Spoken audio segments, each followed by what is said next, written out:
1824 was a watershed election in the United States. For the first time, a substantial number of commoners could vote for president.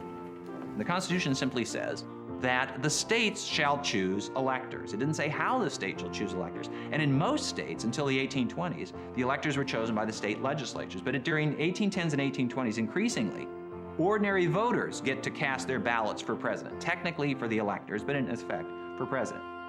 Jackson, the hero of New Orleans, appealed to voters across the nation and easily won the popular vote with a count of 153,000. John Quincy Adams, whose support came primarily from the Northeast, received 108,000 votes. Treasury Secretary William Crawford and House Speaker Henry Clay narrowly split another 90,000 votes. Jackson also received the most electoral votes, 99. But he needed a true majority, 131, to become president. As provided by the Constitution, members of the House of Representatives had to choose among the three front-runners, Jackson, Adams, and Crawford.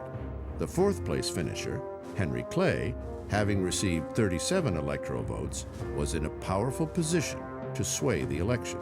Clay was the hero of the West. He's from Kentucky. Until Jackson comes along. Jackson's from Tennessee. And Jackson is the greater hero, being the military hero.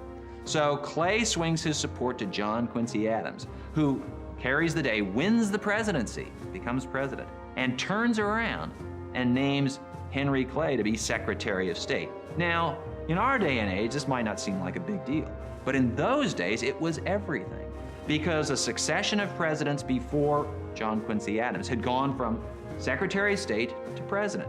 So in naming Henry Clay to be Secretary of State, John Quincy Adams essentially made him heir apparent to the presidency. Jackson was furious. He publicly damned Clay for what he called a corrupt bargain.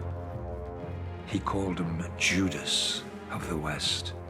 Judas has received his 30 pieces of silver, and he will have the same ending. Jackson and his supporters, they declared that the election had been stolen, the will of the people had been frustrated, and immediately in the spring of 1825, they began the campaign of 1828. We often think today that elections last a long time. Not at all. They don't have anything on the campaigns of the 1820s.